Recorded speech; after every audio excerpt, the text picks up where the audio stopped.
वर्तमान राजतंत्र लोप पाइथिले भी पारंपरिक भाव में बंची रही प्रथा।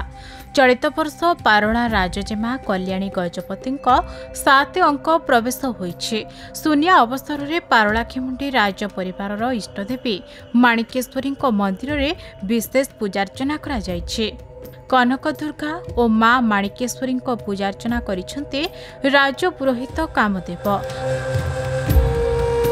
गजपति जिला पारलाखेमुंडी सदर महकुमा थिबा अंक साहि प्रसिद्ध गजपति राजवंशर वर्तमान शासक कल्याणी गजपति 7 अंक आरंभ होइछे।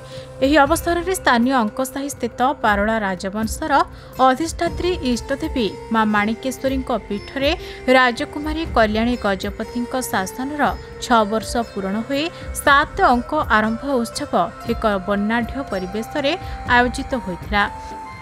आम पारलाखेमुंडी महाराज श्री कृष्णचंद्र गजपति देवंकर इष्टदेव होची श्री माणिकेश्वरी।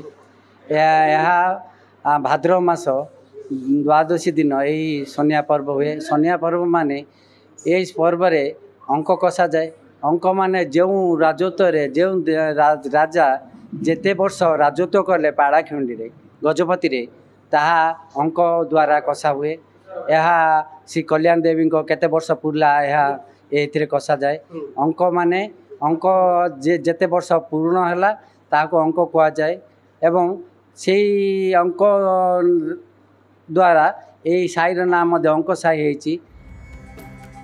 गुरुवार रात्र 9:30 समय मां पाखरे अभिषेक सहित सप्तम अंक आरंभ होइछे। एने पारला राज्य परिवार निरा परंपरा रही। विभिन्न देवादेवी पीठरे पशु बलि रही बेले मां निकटरे पूजार्चना करने पर एक मागुर माछ बलि दि जाए। पूर्वर पिता महाराज गोपीनाथ गजपति देव यह शासन भार संभाली बेले वर्तमान कल्याणी देवी यह शासन भार संभालुछन्ते। तेबे राजतंत्र लोप पर प्रथा पारलारे चली बेले लोक माने यह परंपरा को सम्मान दे आसुछन्ते। यह अवसर में मां माणिकेश्वरी दर्शन पाई बहु भक्तों समागम होउथिबार देखिबाकु मिलिछि।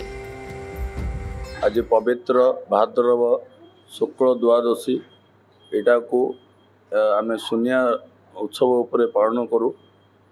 आमर पारला गजपति पूर्व परंपरा आज दिन में शून्य उत्सव अनुष्ठान हुए। ये शून्यार अर्थ है जो राजा गादी रे बसु अधिग्रहण करुचंदी से राजांकर केते वर्ष राजत्व होइछि सेटा को आज गणना करा जाए।